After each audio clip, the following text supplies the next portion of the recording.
We're joined by Tim Sheehy, who is running for U.S. Senate in Montana, an absolutely critical fight against Tester up there. Tim is a former Navy SEAL, founder and CEO of an aerospace company, and a lot of other great stuff we'll get into here in just a second. Tim, appreciate you being with us. First time on the show. Great to be here. Thanks for taking the time. So let's just start with it. What's pushing you to try to push this guy Tester aside and become the next senator from the great state of Montana?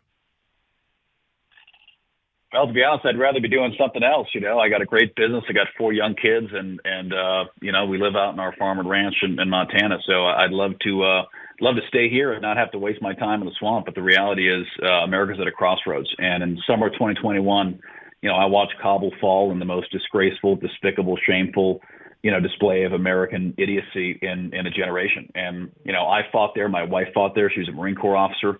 Her brothers were in the military. So almost all of our, best friends, we went to the Naval Academy. We were in the service, served there. I lost a lot of friends there. I was wounded there. I mean, the list goes on. I mean, the amount of sacrifice that a very small sector of our population made, as you all know, 1% joined and went.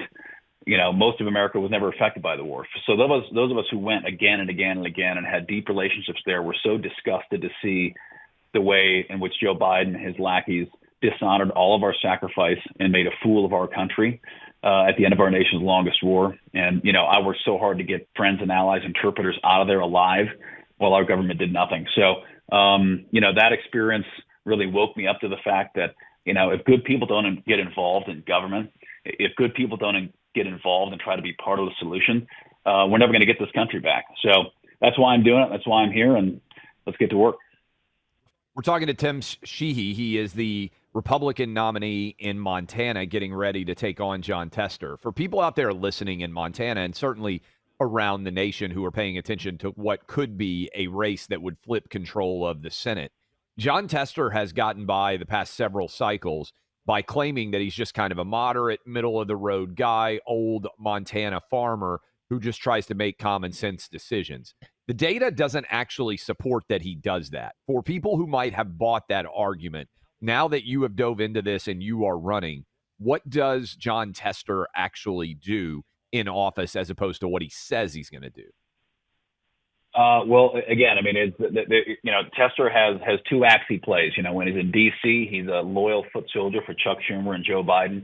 And then as soon as he comes back to Montana, he throws on a Carhartt jacket and walks around and says, he's working with Republicans to secure the border. The reality is, he's derated by the NRA, 100% Planned Parenthood. He's, 90+% voting record with Joe Biden. Actually, I think it's more during this term. I think he's like 95 or 96%, this term. He voted against the Lake and Riley Act, voted to let boys play girls sports, has voted to continue funding illegal immigrant flights all over this country. And, he's a loyal foot soldier for the left. So he plays the game in Montana, and, he's been able to survive, as you said, several terms. He's part of the Lucky Calendar Club, 06, 12, and 18, all strong blue years. And, Chuck Schumer and Harry Reid before him, they dumped tremendous resources into the state. They literally buy this Senate seat every cycle because they know Jon Tester can't win without $100 million of dark money, $200 million of dark money pouring into the state and protecting him. And then finally, the last thing they do is they have one tactic every election, and that's outright character assassination and smear tactics on the Republican opponent. They can never run on the issues of Montana because he loses on the issues all the way down the ballot. So instead, they just savage the opponent with completely disgusting personal attacks, and that's what they're doing now, but the polls are showing it's not working. Speaking to Tim Sheehy, he is running up in Montana for a Senate seat. And Tim, you mentioned your opponent playing make-believe when it comes to wanting to secure the border. What's your position on the border? You might have heard Trump, I think it was just 2 days ago in Michigan, saying there's going to be major deportations if he wins, a whole range of things. The border in some polls is the number 1 or number 2 issue, depends on which pollster you believe most. It's certainly top of mind. What is your position when it comes to the crisis we have now of an open border, illegals pouring in by the millions? What should be done? My position on everything, and this issue is no different, is common sense. No other country in the world lets happen what's happening to us right now. No one else in the world. No other country says, hey, millions of people come in here, some of them probably good people, of course, a lot of them very bad people coming here, bringing fentanyl, bringing their gang ties, murdering people, literally murdering people and getting away with it. We saw those kids in New York City, beating cops in the street, and the next day they're free, let go. Meanwhile, we're arresting presidents and putting them in trial. We have the resources for that, but we don't have the resources to prosecute criminal, illegal aliens here murdering Americans. It's insane. So my policy is very simple. That border needs to be airtight tomorrow. There's no excuse. We need to stop incentivizing people to come here. And how are we incentivizing? We're telling them when you come here, you're going to get free clothes, free lodging, free food, free air transportation around the country to a city of your choosing. And there's no consequences. And, we as a country have to get back to rewarding good behavior and punishing bad behavior. That's what common sense is. If you break the law, you go to jail. If you're a squatter in someone's home, you don't arrest the homeowner, you arrest the squatter. And across the board, up is down and down is up right now. Boys are girls and girls are boys. It's insanity. And the border's no different. We have to lock it down. I'm pro-immigration. I want people to come to this country the right way. I've brought people to this country the right way to work for my companies. But that's a big difference from bringing people here the right way to have people pour into this country who don't want what's right for our country by the millions. It's ridiculous. Tim Sheehy with us right now. He's running for Senate in Montana, trying to flip control of the chamber back as his seat is one of the top targets of both sides, frankly, in terms of the battle for who's going to control the Senate. I don't know if you know the numbers yet, but I imagine that the amount of money raised in a Montana Senate race is going to be 95% out of state, and that people in Montana are just going to be flooded and inundated with the amount of money that's being spent. How are you doing in terms of raising money from actual Montanans, and how much of the money that you're going to have to fight against from Jon Tester is going to be flooding in from elsewhere? And for people out there who are listening and want to support you, how can they do it? But I'm just kind of curious. I mean, this is going to be one of the most expensive Senate races, I would imagine, anywhere in the country. This will be the most expensive race in American history per vote of any race. The most expensive race in American history on a per vote basis, which is ridiculous. It's embarrassing. We need to have campaign finance reform. We need to fix this crap, but that's not going to happen before November. So in the meantime, timformt.com. Folks can learn about me and about the race. We're getting outspent. I mean, Tesla's raising, sometimes $8 million a quarter. Every quarter we're hoping to punch through 2, maybe 3 if we're lucky. And, we're doing grassroots, hitting the whole state, every VFW hall, every rodeo. But you're absolutely right. I mean, it is. We're getting outraised 3-1, 4-1, 5-1, and outspent. I mean, there's a period of time there was $1 million a week of just pure savage attack ads on me. Nothing even talking about what Tester's doing, just made up crap about me, my family, our charitable work, our businesses, my military record. And that's what they spend their money on. The money goes to do one thing: assault me and my family and everything we've done. My wife and I both served this country in combat. I was wounded in combat. We've created hundreds of jobs. But of course, they're turning all that into evil. And what I've challenged Chester is, hey, why don't we just have a race about the issues, man? Why don't we just talk about the border and gas prices and foreign policy and inflation? Instead, all he wants to do is make up lies about us. But that's where the money's going. We're getting outspent. Again, pick your week: 2-1, 3-1, 4-1, 5-1. But we're getting crushed. But we're winning in the polls. The last poll that came out, we're 48-45. So the more money they spend, the more people are realizing that sending Jon Tester back for a 4th term to sell out America for another 6 years is not the right answer. You're actually favored. I don't know if you pay attention to the poly market offshore markets. For people out there who are interested in investing, you're favored to win this race right now, despite what they're spending on against you. You said something pretty extraordinary there, that per vote, this is going to be the most expensive race that has ever happened in the history of the United States. What kind of cost per voter are we looking at? What is this race going to cost? Well, we got about 700,000. You got 1 million-ish residents in Montana. Typical voter turnout, we'll get 600,000, 700,000. Obviously, we're trying to drive more voter turnout because we know that the people in Montana don't want boys and girls locker rooms. They don't want open borders. They don't want $6 diesel. So we know that the people support us. We just got to get them to the polls. And please, everybody listening, I assume you're conservative if you're listening. We're getting beat coast to coast 10% on voter turnout by the Democrats. We all want, I want in-person voter ID 100%, but guess what? That's not the law of the land this year. We need to make sure Republicans get out and vote early, vote by mail, vote absentee, vote day, whatever it is, just make sure you actually vote because we're getting crushed on turnout. And in Montana, they're saying this race could be 250 to 300 million for 600,000 to 700,000 voters.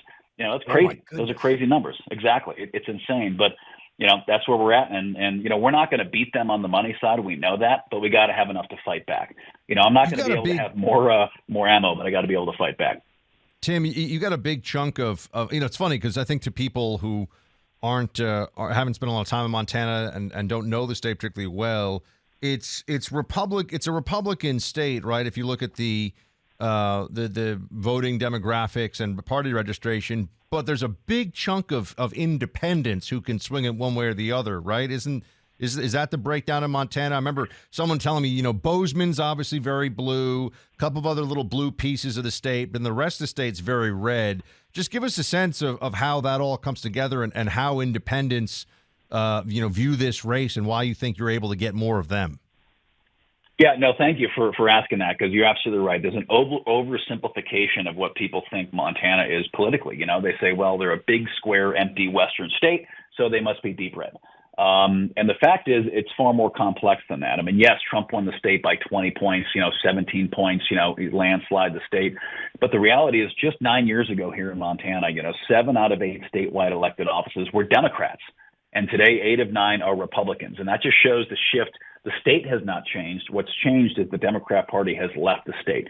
The Democrats in Montana, of course, yes, you have your, pro-Hamas, Palestinian, lefty loonies on the college campuses. But the traditional Montana Democrats were union. They were labor. They were back when you could still have a Democrat that was pro-gun, pro-cop, pro-border, pro-life Democrat. That doesn't really exist anymore. And those people in Montana have said, man, this party that used to support my grandfather's mining union, pipe fitters union, they're not standing up for the white working class blue collar guy anymore. They're selling us out. And so that's been the big shift. And all the other common misconception is folks coming into the state, especially during COVID, they see the show Yellowstone, like, oh, everyone's a liberal Californian parachuting into Montana, making it blue. And that's actually incorrect. Most of the people coming here are political refugees fleeing Portland, Seattle, Sacramento, San Francisco, LA, saying, I'm getting away from this craziness.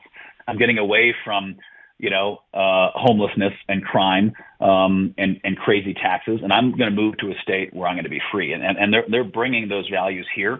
And that's another reason why we're seeing the state solidify red. So there is an independent swing, and I wouldn't quite call it independent. It's more of a libertarian swing here in Montana. We do have a lot of folks that their mindset is, hey, less government's better government. And I can't disagree with that one bit. Their outlook is really, I don't really care what party, just stay out of my Cheerios, don't bother me, and go home. And I think those folks, of course, there's only one party now that even mentions smaller government, that even mentions restricting the power of our federal government, and we know which party that is. So I think that kind of libertarian position has drifted to the right here in these last few years, especially during and after COVID, when we saw the greatest trampling of our constitutional rights in the history of this country. Tim4MT.com is where you can go to help out and pitch in. Tim Sheehy, we are certainly rooting for you here. Thank you for your service to the country, and thank you for joining us on the show. Thanks for your time. We'll be back some other time. Absolutely, please. Look, my collection of firearms now includes 2 phenomenal guns from Bear Creek Arsenal. I was out at Bear Creek in Sanford, North Carolina just a little over a week ago, and they showed me the processes and just the care and the precision with which they make their firearms. High-quality firearms at an unbeatable value. Honestly, you're just not going to find a better value for your dollar in the firearms market anywhere. They make precision-oriented products that perform well, and you're going to, once you see what you can get at Bear Creek Arsenal, the value proposition of getting top-quality ARs, top-quality pistols, a whole range of different uppers that they have. Once you see what they have for you and the price point, you're going to say, this is my new favorite firearms company, because it's my new favorite firearms company. They do great stuff, and they're patriots. They love this country. They stand with this show. They stand with all of you. They're not scared. They're not trying to, hide. Oh, what if the Biden administration hears that we're making firearms or something? They actually believe in the Second Amendment, and they want to bring you the best, highest quality firearms possible for the best price. Go to bearcreekarsenal.com/buck. That's bearcreekarsenal.com/buck, and use my name, Buck, as your promo code for 10% off. bearcreekarsenal.com/buck, and use promo code Buck for 10% off your first order.